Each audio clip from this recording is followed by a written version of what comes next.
પાલનપુરના ચડોતર ખાતે યોજાયેલ વિજય વિશ્વાસ સંમેલનમાં જગદીશ વિશ્વકર્માના કોંગ્રેસ પરના પ્રહાર ભાજપ પ્રમુખે સાંસદ ગેનીબેનને નિશાન બનાવી કહ્યું કે લોકસભાની ચૂંટણી દરમિયાન ગુજરાત અને બનાસકાંઠાની મહિલાઓનું અપમાન થયું હતું. તમારી સાડીના પાલોમાંથી બહેનોએ સીટો છીનવી છે. જિગ્નેશ મેવાણી પર પ્રહાર કરતા વિશ્વકર્માએ દાવો કર્યો છે કે વડગામમાં ભાજપે બેઠકો જીત્યા છે. વિધાનસભાની ચૂંટણીમાં પણ વાવ અને થરાદમાંથી કોંગ્રેસ પાસેથી બેઠકો ભાજપે છીનવી લીધી છે. રાજકીય માહોલ ભાજપ પ્રદેશ પ્રમુખના નિવેદનથી ગરમ છે કે સિંગુરાતી સાથે ભરત ઠક્કર ડીસા.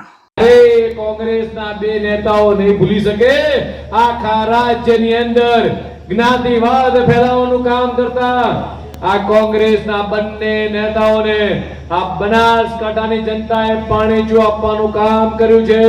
માત્ર જ્ઞાતિવાદ, વર્ગ વિગ્રહ, હું આ સમાજનો નેતા, હું બનાસની બેન, અમે તમારી બેન, તમારું સન્માન કરીએ છીએ. તમે અમારી સૌની બેન છો, પણ તમે જે લોકસભાની અંદર જઈ ગુજરાતની તમામ બહેનોનું, બનાસની તમામ બહેનોનું અને દેશની 70 કરોડ મહિલાઓનું તમે જે અપમાન કર્યું છે નારી વંદના અધિનિયમ અંતર્ગત, આ બનાસની બહેનો ક્યારેય નહીં ભૂલે અને એનો કરારો જવાબ આગામી દિવસોની અંદર અમારી માતા બહેનો તમને તમારા ગઢમાંથી તમારી સીટો એ તમારા સાડીના પલ્લુમાંથી હાજકી લીધી છે.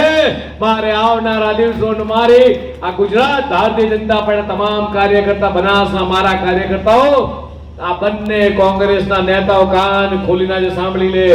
વડગામની અંદર પણ ભવ્યથી ભવ્ય વિજય થયો છે.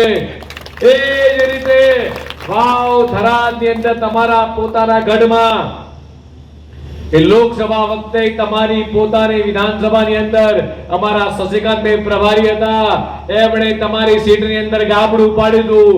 આ વખતે તમારા પોતાની સીટની અંદર આ ભારતીય જનતા પાર્ટીનો કાર્યકર્તા, બૂથનો કાર્યકર્તા એ તમારા સાડીના પલ્લુમાંથી બાંધેલી સીટો વાંચી અને ભગવો લહેરાઈને આવ્યો છે.